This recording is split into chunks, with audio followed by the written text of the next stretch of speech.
ang mga pangunahing balita sa loob at labas ng bansa. Tinagit at kinalap ng Agila News Team. Agila Balita!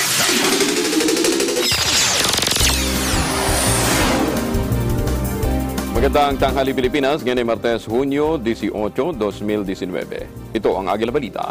Sabayan tayo napapakinggan sa Radyo Agila DCEC 1062 sa Mega Manila at sa ating mga Radyo Agila Provincial Relay Station sa mga lungsod ng Dagupan, Lucena, Cebu at Davao. Ako po si Angelo Palmones. Sa ulo ng mga balita, antas ng tubig sa Angat Dam inaasahang tataas simula sa Hulyo. Northern Luzon Command Chief Lieutenant General Emmanuel Salamat itatalaga ng Pangulong Duterte sa MWSS. Oil price hike epektibo na ngayong araw. Malacanang, itinangging ipatatawag si Chinese Ambassador to the Philippines Xiao Jianhua para sa pagpapaliwanag kaugnay ng Rectobank incident. Warfare against terrorism.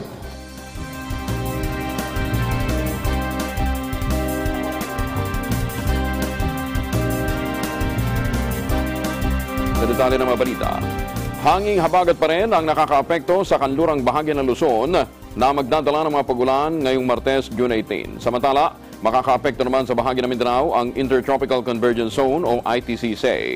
Ayon kay Pag-asa Weather Forecaster Ezra Bulkirin, ang ITCZ ang magdudulot ng maulap na kalangitan, kalat-kalat na mga pagulan sa bahagi ng Mindanao. Sa loob ng 24 oras, ang Palawan naman ay inaasang makararanas ng maulap na kalangitan na may kalat-kalat na bagulan at pagkidlat-pagkulog. Sa nalalabing bahagi ng Luzon, makararanas ng fair weather kasama ng Metro Manila. Bahagyang maulap naman hanggang sa maulap na kalangitan ang mararanasan. Asahan din ang kalat-kalat na bagulan lalo na sa dakong hapon o gabi. Normal pa rin ang bilang ng mga bagyong papasok sa bansa ngayong taon sa kabila ng umiiral na El Nino phenomenon. Nasa 19 hanggang 20 bagyo ang tumatama sa bansa bawat taon.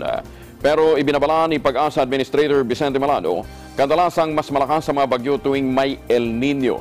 Ayon sa Weather Bureau, ang El Nino na nagdudulot ng tagtuyot sa maraming lugar ay posibleng tumagal pa ng hanggang Nobyembre. Sinabi pa ni Malano na posibleng makaranas din ang bansa ng mga bagyong nagtataglay ng malalakas na pagulan tulad ng bagyong Undoy noong 2009. Magugunitang lumubog ang Metro Manila at mga karatig lalawigan sa ulang ibinuhos ng bagyong Undoy. Patuloy namang pinagtitipid ng tubig ang mga residente ng Metro Manila at mga karatig lugar dahil sa inaasahang susunod na buwan pa, posibleng madagdagan ang antas ng tubig sa Angat Dam.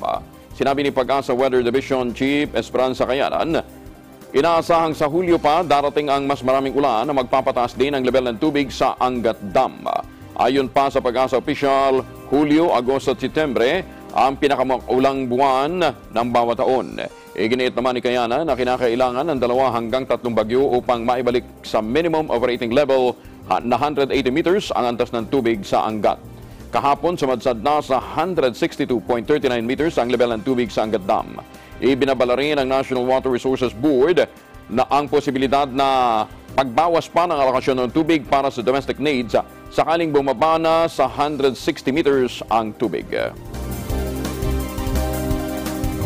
Itatalaga ng Pangulong Rodrigo Duterte ang hepe ng Northern Luzon Command o NOLCOM na si Lieutenant General Emmanuel Salamat bilang susunod na administrador ng Metropolitan Waterworks and Sewerage System o MWSS. Sa talumpati sa ika-121 anibersaryo ng Philippine Navy sa Cavite, inanunsyo ng Pangulo ang ipatutupad na appointment kay Salamat. Nakatakdang magretiro si Salamat sa July 15, 2019. Papalitan ni Salamat si Retired General Ricardo Morales sa nasabing posisyon.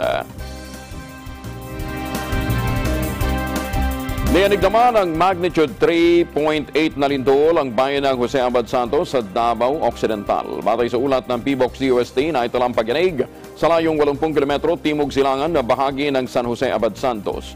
Ayon sa PBOX Tectonic, ang pinagmulan ng lindol may lalim na 19 na kilometro. Samantala, wala namang inaasahang aftershock at wala rin namang napaulat na nasaktan bunsod ng pagyanig.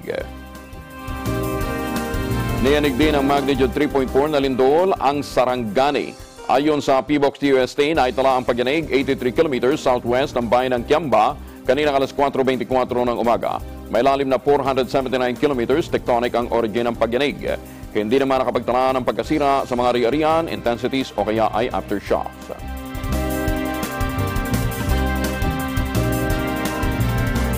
Babalik pang Agila Balita. Agila Balita.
Letters and Music, Lunes hanggang Biyernes, 1:00 hanggang 2:00 ng hapon.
ASEAN in Focus, Monday to Friday, 2 to 2:30 p.m.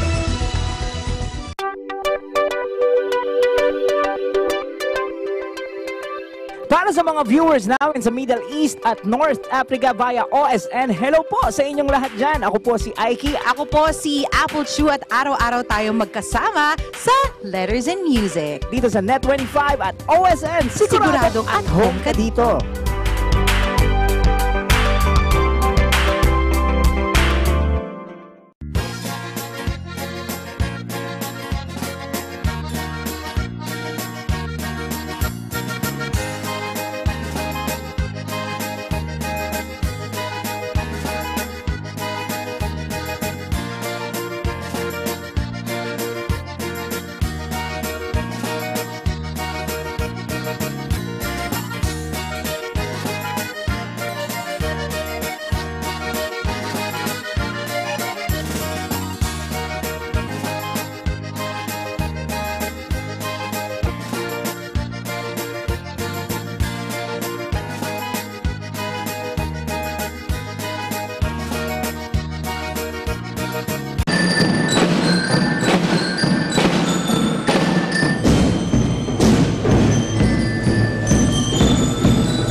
Now in its 51st year, Eagle Broadcasting Corporation has held various child care and development programs.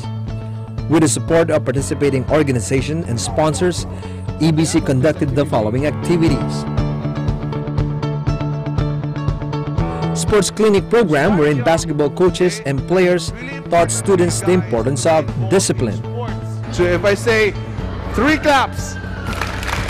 2 claps. 1, 2, 3, 0. Confidence, Fire! Stance! and teamwork.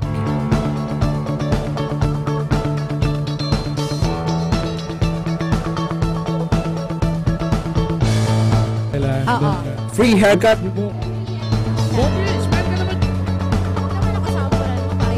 free massage,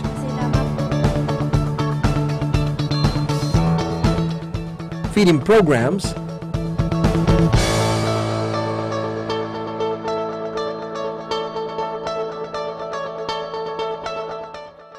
school supplies distribution,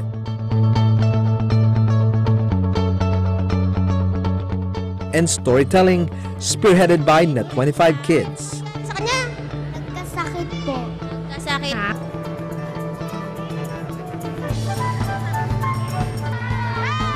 EBC Cares, enabling a better community.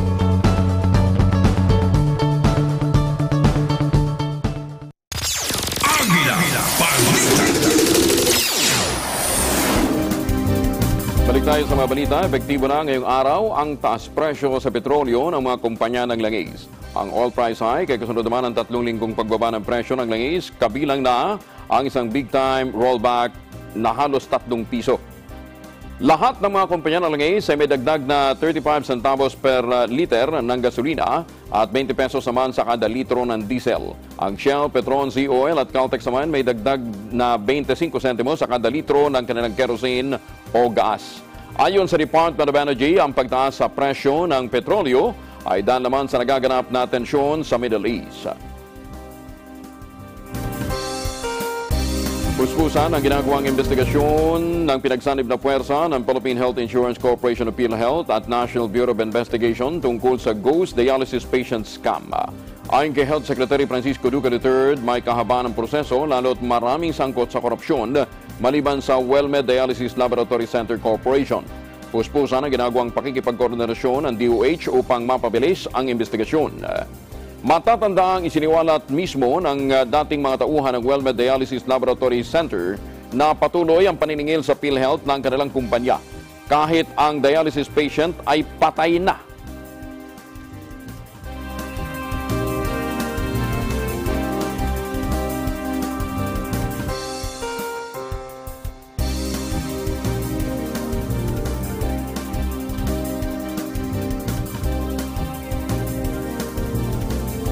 Samantala, makakausap po natin si Dr. Eric Domingo, Undersecretary ng Department of Health.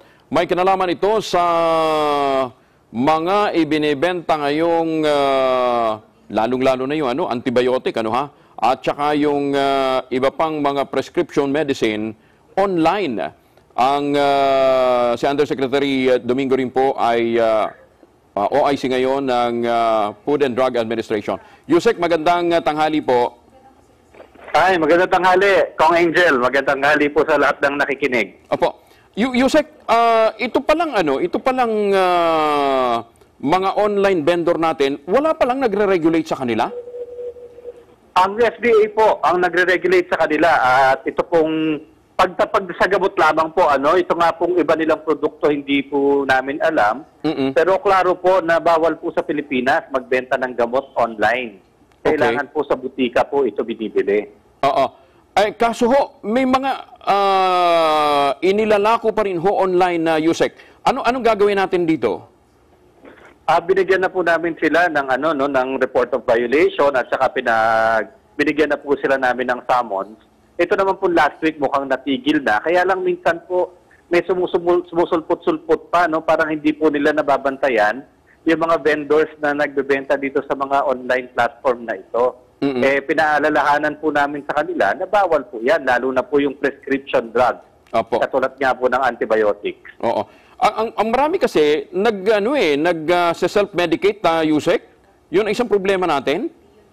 Opo, napakalaking problema po kasi kapag tayo nag-self-medicate tapos hindi naman angkop yung gamot na nabili natin, maaari pong hindi itong umepekto. At ang masama po nito, kapag hindi tama ang pag-inom ng gamot, pwede pong mag-lead to yung tinatawag nating resistant na mga bakterya. Yung po bang pagdating ng panahon lahat ng antibiotics hindi natatalab sa mga mikrobyo. Ito po ang kinatatakutan natin at saka ng buong mundo na mukhang magiging problema natin po ito in the near future. Oo. Peculiar ba itong kasong ito sa Pilipinas o may mga kahalintulad na kaso din ho ng mga paglabag sa online vendor sa ibang bansa, Yusek? Sa ibang bansa po, meron din mga ganyan, mga lumulusot po kasi sila sa mga patakaran, pero yun nga po talagang, may mga ibang bansa naman po sila na pwedeng pinapayagan, especially yung mga over-the-counter drugs.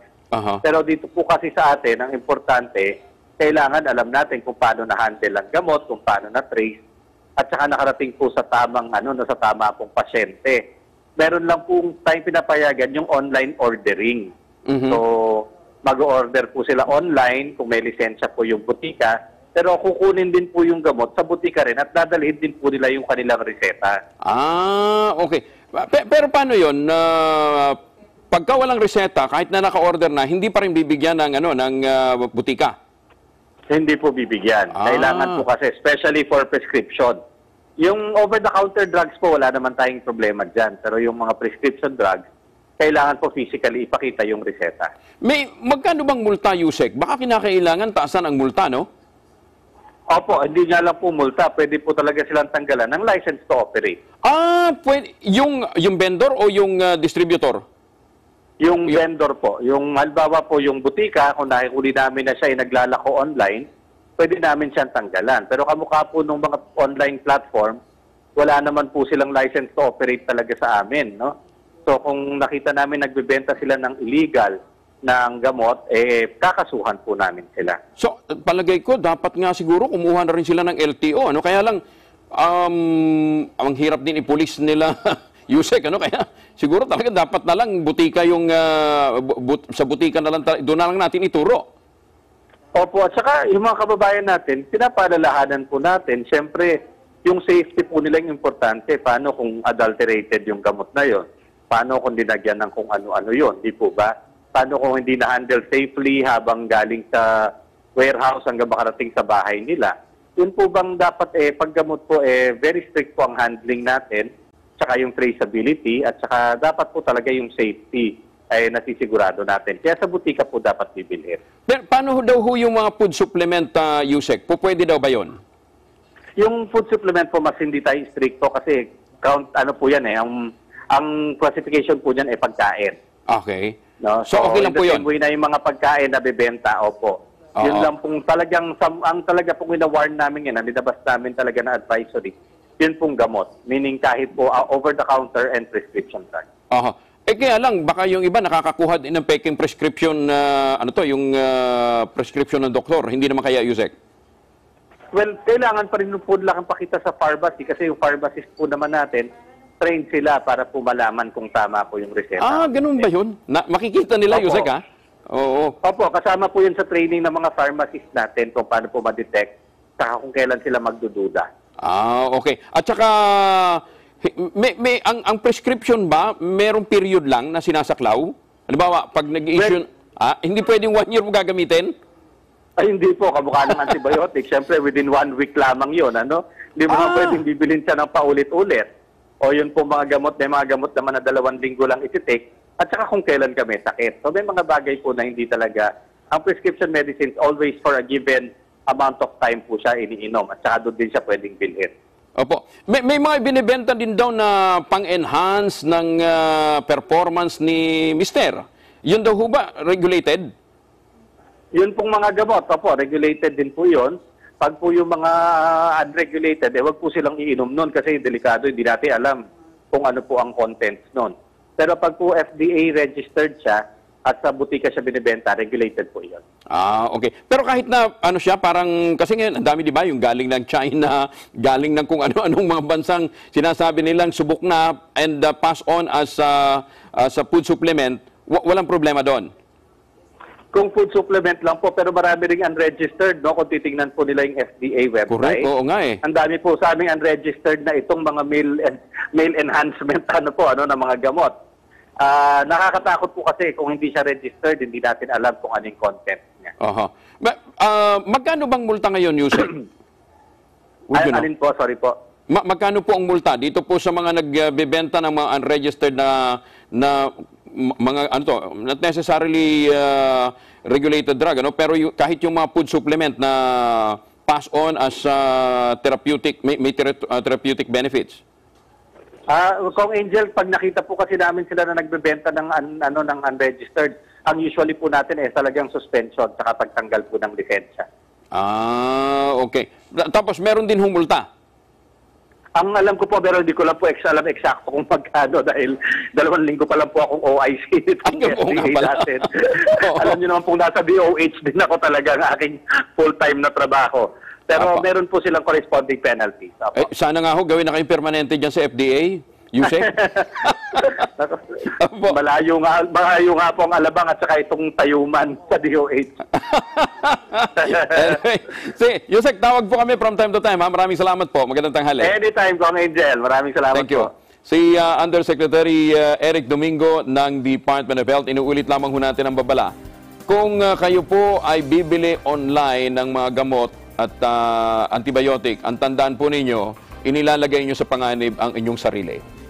Samantala, mahigit naman sa 300 individual ang namamatay dahil sa dengue sa loob lamang ng 5 buwan ng 2019. Sa datos ng World Health Organization Philippines, mula January 1 hanggang May 18, 2019, nasa 303 ang kumpirmadong namatay dahil sa sakit na nagmula sa kagat ng dengue-carrying mosquito. Pero pumalo pa ito sa 328 para sa unang 20 linggo o 20 weeks ng 2019. Higit sa 70,000 naman ang cumulative number o bilang ng mga suspected cases ng dengue sa buong kapuluan sa loob pa rin ng 20 linggo. Dahil dito patuloy na pinag-iingat ng World Health Organization ang mga Pilipino laban sa dengue at sa mga nakamamatay na komplikasyon na dulot ng naturang sakit.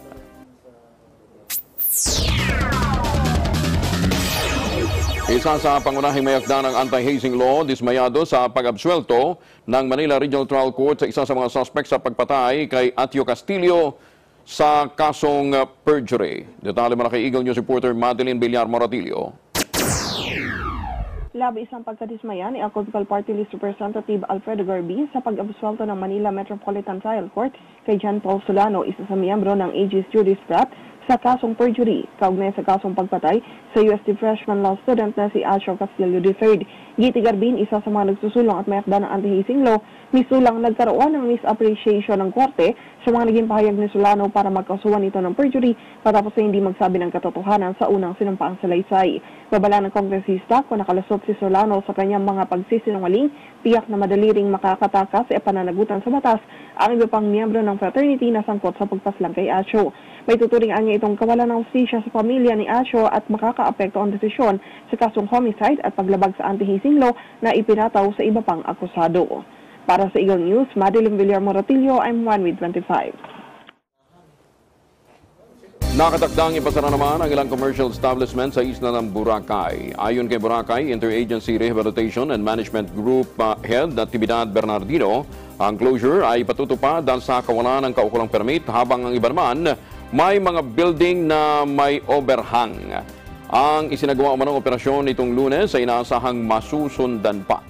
Pinaparibok na rin ni Bernardino ang business permit ng mga establishmento na may mga paglabag sa 25 plus 5 meter easement sa kalsada at baybayin na hanggang ngayon ay hindi pa nagsasagawa ng self-demolition. Sinisi rin ng naturang ahensya bilang OIC head ang Centro Boracay dahil sa pag-i-issue ng compliance certificate sa mga may-ari ng nasabing building kahit hindi pa natibag ang kanilang overhang. Ilan sa mga pinadalhan ng notices of violation, ang pharmacy, cellphone shop, mga restaurant, grocery store, laundry shop at isang bangko.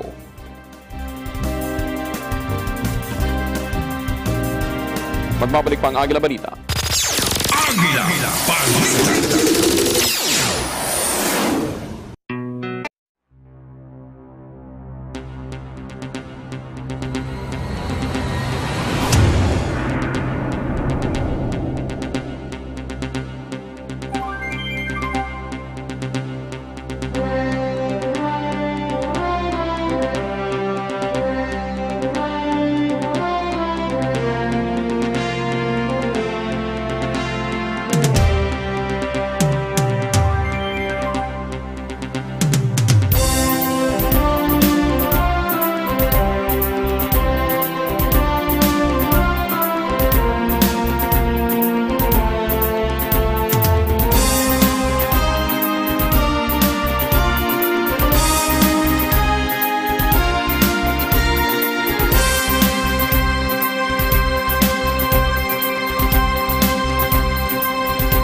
Music, Lunes hanggang Biyernes, 1:00 hanggang 2:00 ng hapon.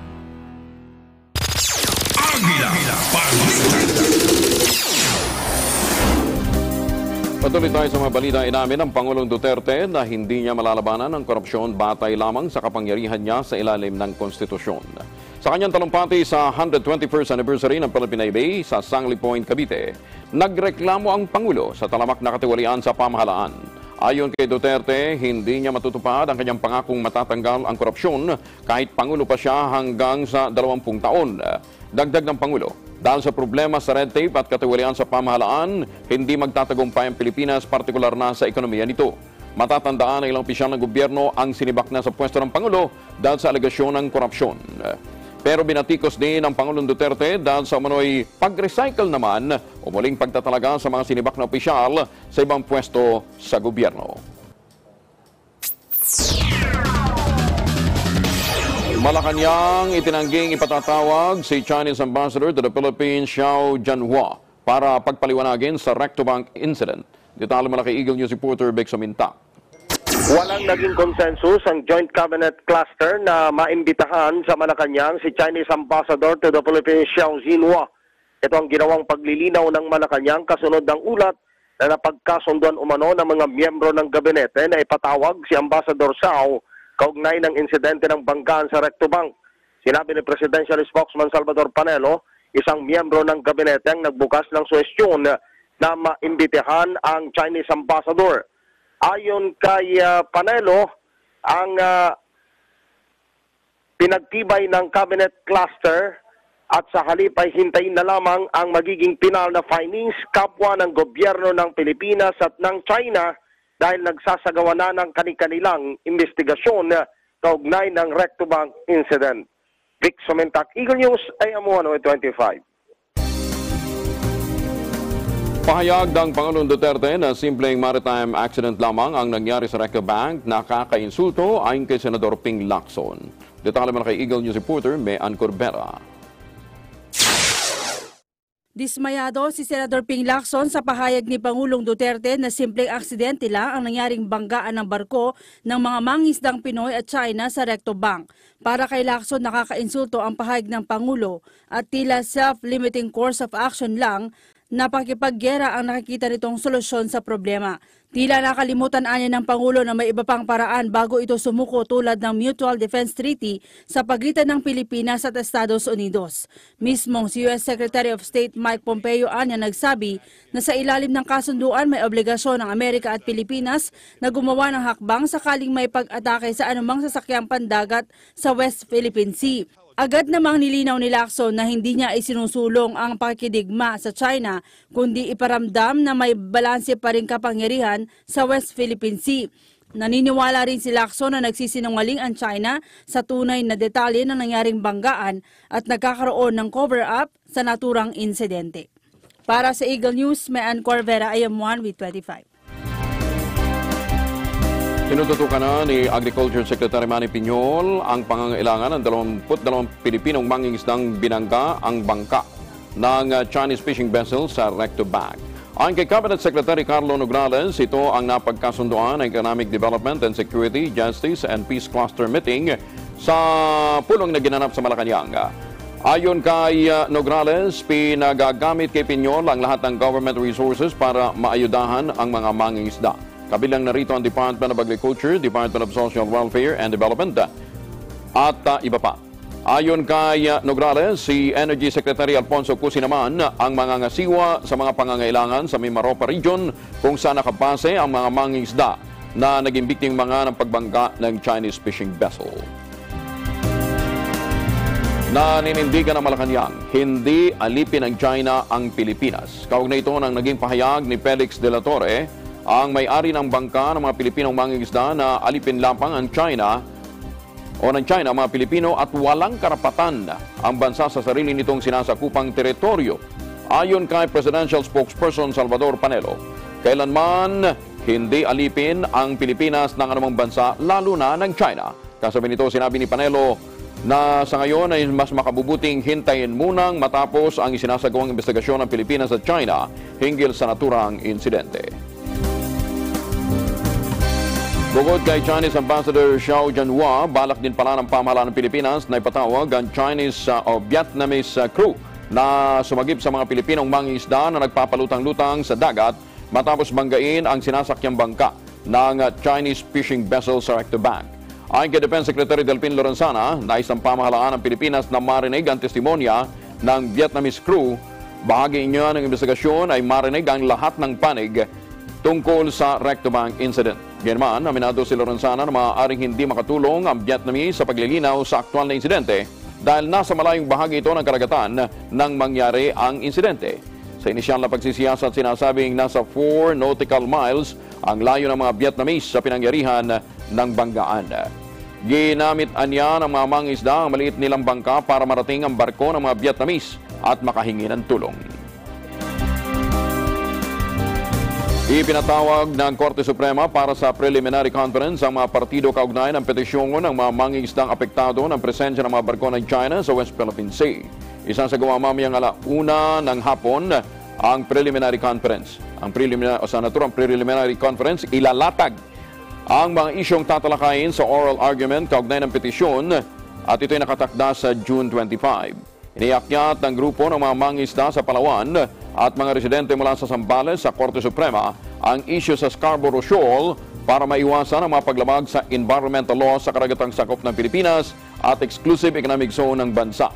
Ayon sa petitioners, ang kawalan ng aksyon ng gobyerno sa aktibidad ng mga Chinese sa pinagagawang teritoryo sa West Philippine Sea ay paglabag sa mga batas ng bansa at sa Convention on International Trade in Endangered Species of Wild Flora and Fauna.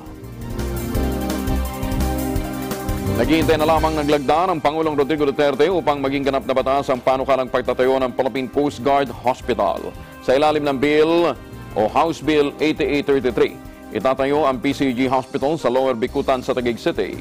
Ang ospital ang tutugon naman sa pangangailangang medikal ng lahat ng Coast Guard personnel, mga sibilyang empleyado, mga kaanak at mga retirado ng Coast Guard. Mandato nito na magsagawa ng medical examination sa lahat ng mga trainee o sinasanay ng Coast Guard, i-monitor ang kondisyon ng mga pasyente at lumikha ng nauugnay na impormasyon para sa pagbuo ng mga polisiya. Kapag naging batas, manggagaling ang pondo ng PCG Hospital sa General Appropriations Act. Department of Justice nagtakda ng pagdinig sa reklamo kaugnay ng naipuslit na shabu sa bansa na kinasasangkutan ni alias Jackie Ko. Detalye mula kay Eagle News reporter Moira Encina. Nagpatawag na ang DOJ ng preliminary investigation sa reklamong inihain ng PIDEA kaugnay sa pagkakapusit sa bansa ng halos 2 bilyong pisong halaga ng shabu noong Marso na sinasabing kinasasangkutan ni Xu Shijian alias Jackie Ko. Itinakda ng DOJ ang pagdinig sa July 5 at 10 sa ganap na 2:00 ng hapon. Kaugnay nito, pinadalahan na ng DOJ panel of prosecutors ng sabina ang mga respondents sa kaso para humarap sa nasabing pagdinig. Permado ang sabina ni Senior Assistant State Prosecutor Clarissa Kwong, Assistant State Prosecutor Noel Antay Jr. at Assistant State Prosecutor Rodan Parocha. Bukod kay Jackie Ko, kinasuhan din ng PIDEA sa DOJ sina Dong Andong, Julie Hau Gamboa, Fe Tamayosa, Alvin Bautista, Jane Abelio Castillo, Carlo Diaz-Zueta, Abraham Torrecampo, Arwin Caparos, Leonardo Sucaldito, Mark Leo Magpayo, Brian Pabilona, Neldy Saison, Rhea Tolosa, Edgardo Dominado, Jerry Siguenza at Debbie Joy Aceron. Ang mga respondents ay naharap sa mga reklamong paglabag sa Section 4, Article 2 ng Comprehensive Dangerous Drugs Act o importasyon ng illegal na droga. Ang kaso ay nagugat sa pagkakasabat sa Manila International Container Port ng halos 300 kilo ng shabu na itinago sa mga sako ng plastic resin at nakakonsign sa Wealth Lotus Empire Corporation at Fortune Yield Cargo Services Corporation. Para sa Eagle News, Maureen C91 125. Muling bubuksan sa publiko ang Baguio Museum kapag natapos ang rehabilitasyon nito sa Hulyo 4 ng taong kasalukuyan. Ipagdiriwang din sa nasabing araw ang Filipino-American Friendship Day. Nabatid na aabot ng 6.5 billion pesos ang nakalang pondo para sa rehabilitasyon ng pasilidad. Nanggaling ang pondo sa U.S. Ambassador Fund para na rin sa pagpreserba ng kultura ng Cordillera Administrative Region At tutunghayan sa museum ang iba't ibang pagkakakilanlan ng Baguio City at iba pang lugar sa Cordillera. Magbabalik pa ang Agila Balita. Agila Balita.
Halos 7 milyong pisong halaga ng shabu ang nasa batamaan ng NCRPO RDEU sa Mandaluyong City. Detalye mula kay Eagle News reporter Erlo Bringas.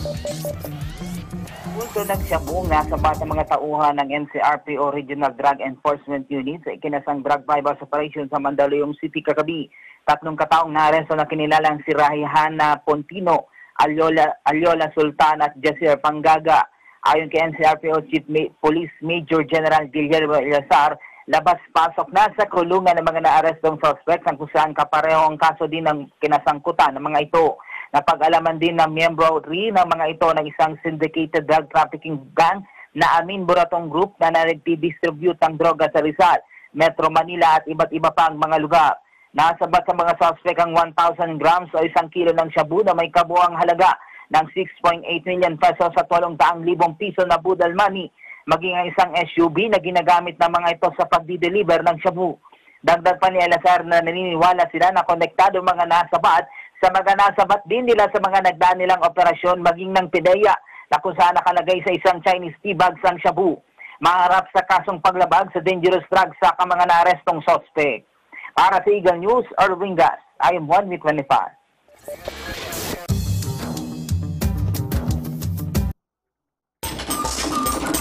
Mga pangyayari sa labas ng bansa. Balitang Abroad.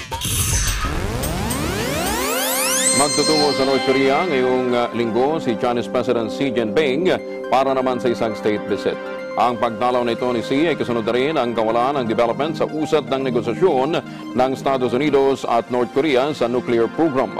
Sa anunsyo ng Chinese state media, makikipagpulong si Xi kay North Korean leader Kim Jong-un kasabay ng kanyang pagbisita na itinakda naman sa Huwebes at Biyernes.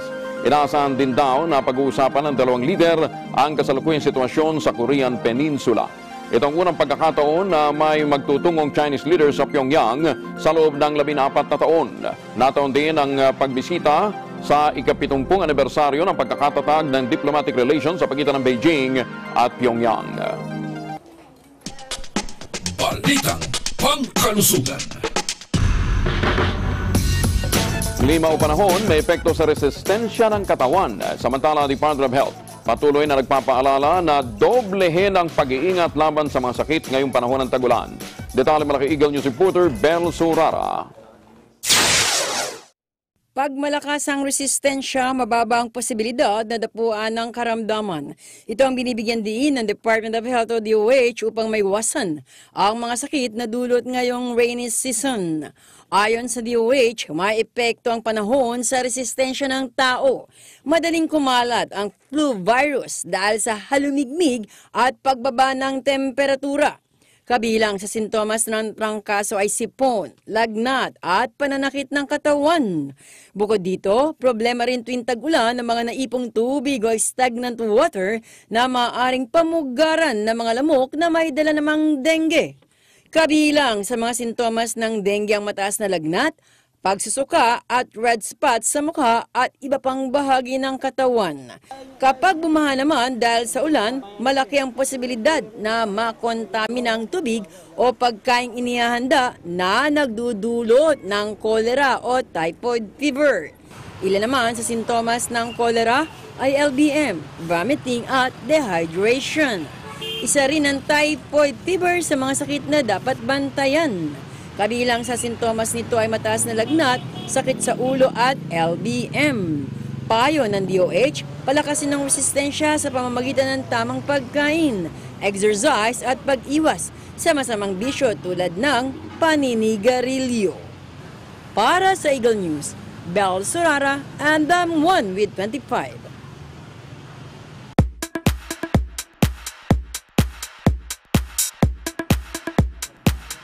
Dating aktres at beauty queen na si Alma Concepcion magiging pambato ng bansa sa Mrs. Grand Universe.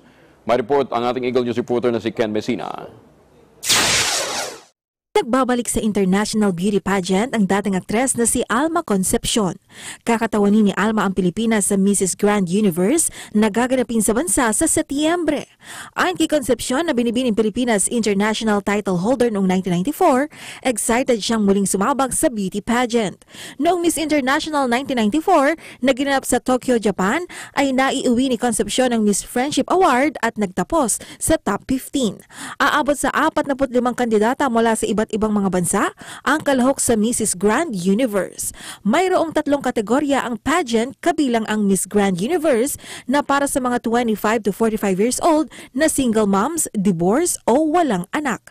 Mrs. Grand Universe na para sa mga married women, edad 25 to 45 years old.